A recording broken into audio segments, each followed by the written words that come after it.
Graham, this is a demonstration of narrative therapy, which falls within the concepts of both social constructionism and postmodern approaches to therapy.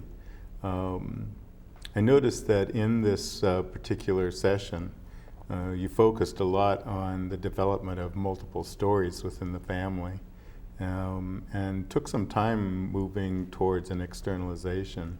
And I'm wondering if you would just comment on that. Yeah, I'd like to try to move very slowly in defining what the problem is, because often where people are starting with their first definition of what the problem is through conversation, dialogue with each other, some of that can change, and they can even influence each other's ideas about that, which you kind of saw in the video, that they had very different stories about what the problem was, and then as they each tell their story, they may be influencing each other's definition of that problem. And then start moving, seeing if there's a consensual agreement within the family of what to name the problem, and then start to explore it in that externalized way in terms of what those effects of the problem are on them, and to some degree start to find out ways in which they have an effect on the problem.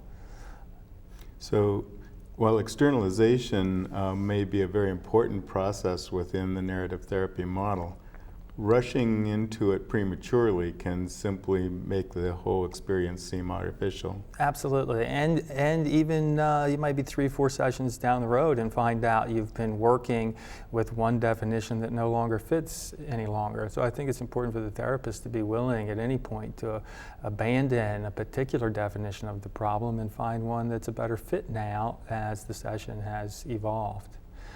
One of the things that I also like about it, and I think you can see some of this in the tape, is that it invites them to not be in conflict so much with each other, but it's a conflict of different stories within the family and the stories that exist outside the family as well. Sure.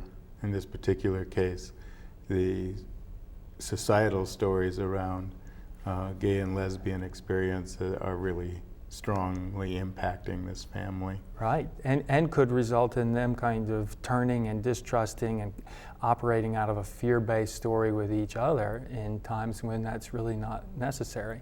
Maybe necessary for them to operate in that way with the world around them, but that it could start creeping into their lives and their relationships with each other in ways that aren't necessary.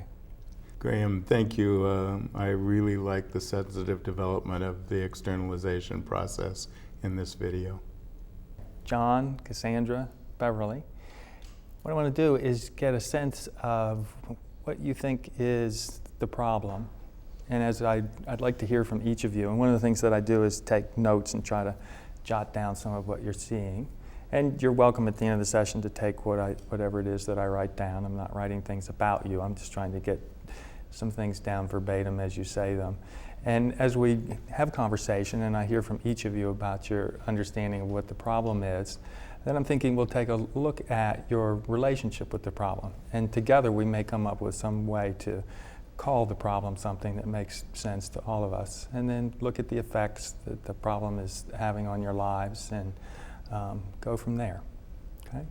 So whoever would like to start to give me a sense of how you're identifying the problem that's brought you here. Would you like to go, dear? Sure. Well, basically, Beverly and I are life partners, and John is our son. We both birthed him, but he came out of my body, technically. So he is our son. We had to go through the legal process of having Beverly adopt John. So he is our son completely now. Okay. Right. But basically, John has a friend, Gary, who has asked him to come join the congregation at a fundamentalist Baptist church. Right. And Beverly and I are concerned about what he'll be hearing and exposed to while he's there. Okay. And you have concerns about what he's going to hear when he goes to this church with Gary. Could you say more about what kinds of concerns you would have about what he would hear? Yeah,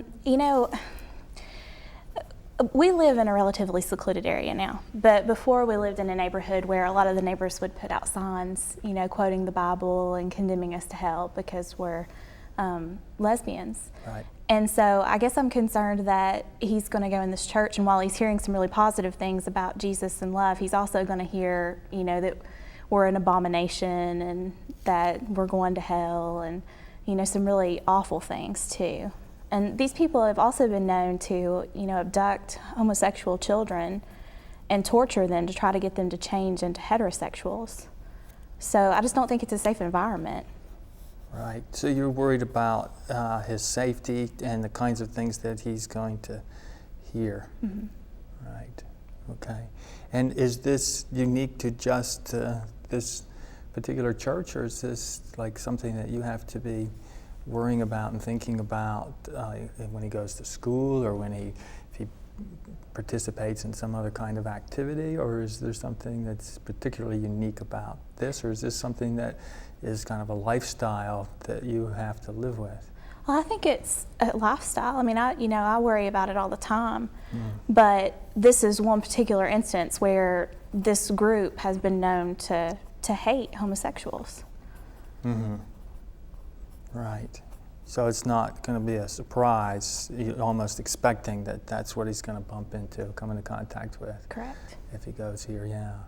And you're wanting to tell him not to do it, or what is it that you're wanting? I want to tell him not to do it, yeah. Or are telling him not to do it? Basically. Okay, so you've already said, for your safety, I don't want you to go. Is that where things are? Right, that there's no need for him to place himself in a hate community. Okay, right. Hate community, that is a real telling kind of term. Yeah, okay. Again, is that something that the hate community, does it go beyond the church, or is your sense that in general you live in a culture that's a hate community for you?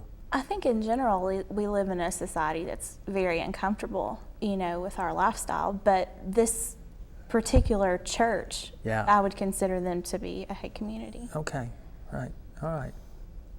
So John, your mom has told you that she considers this a hate community and she doesn't want you going there, and the problem is that, I guess, that maybe you'll go to this hate community anyway. What's your sense of what the problem is? I wouldn't want to go if my friend Gary wasn't really encouraging me to go with him. How this started out was about 6 months ago, he and his parents started going to this church, and they got saved, they got dunked in the water, they've been going, and Gary has been a really strong friend of mine. He hasn't been judgmental, he hasn't been unsupportive at all, versus a lot of the other kids at school who just heckled the death out of me. And I had been going on Wednesday nights to go and hang out with Gary at the church, and I don't get the sense that I'm trying to be brainwashed or anything like that. I want to spend time with my friend who's been really supportive, with the family that has been really supportive of me. Mm-hmm. And I don't get the sense that that's a problem. I just want to spend more time with these folks who have been so supportive. Right. Right. So it is really, you kind of have a different story, that your mom has the story of you're going to go into this hate community and these people are going to kind of assault you and it won't be safe. And your story is, I just want to go somewhere with a friend of mine that's been strong and supportive. Yeah. So it's really kind of, you have two different stories about what this would mean to go to the having church. Been to the church with Gary and having gone and spent Wednesdays there with him, yeah, I don't feel unsafe. Right. I don't feel brainwashed. Mm. I feel as though that's something that I did have to keep secret, and I didn't feel right about keeping these things from my mom's. Right. And so things didn't get bad until I actually was honest. And that's when things started going to hell. Right. So you might learn from this not to be honest. I don't. But I want to be honest with them. Right. That's what's right. And part of what they're talking about in this church is being honest. Mm-hmm. And the things that they've taught me, Right. These are my two moms, and I Right. love them, just like any other kid loves a mom and a dad. I don't see what's going on with them as something that's wrong. Right. And they've taught me honesty just like the folks at this church have. So going to the church seems like that's more consistent with what you think they've taught you. In some ways. Yeah, to go where you have made your own decision about whether it's safe and not being brainwashed, and to go where you feel like people can, particularly Gary, is someone who can support you and is a friend. That seems consistent with what they've taught you. I've been taught to choose my friends wisely. Yeah. And to really think about what other people are telling me and trying to teach me. Right. That's something that you all have really instilled in me. Right. And Gary has been what I would consider my best friend. He's Right. been somebody who has been really supportive. Right. What happens when you hear his kind of story? You know, your story is, be careful, you might not be safe, and his story is, I know how to make decisions, and I know how to read the situation, and this is me doing what I think's right, and in fact it's congruent with what you've taught me. What happens when you hear how his story's different than your story? I don't know. It kind of makes me feel a little bit uncomfortable in a way, because I feel comfortable that he feels that we've instilled this into him, that he can choose his friends wisely, and that he does take into account the way that people can be and everything. But it's almost like I want him to understand where I'm coming from so badly, that there's an incongruence there. Right. Do you get that she is worried for your safety? I get that she's uncomfortable. Yeah. And I get that this community has caused both of my mothers a lot of harm. Right. Okay. Well, I want to, Beverly, give you the opportunity to say something too.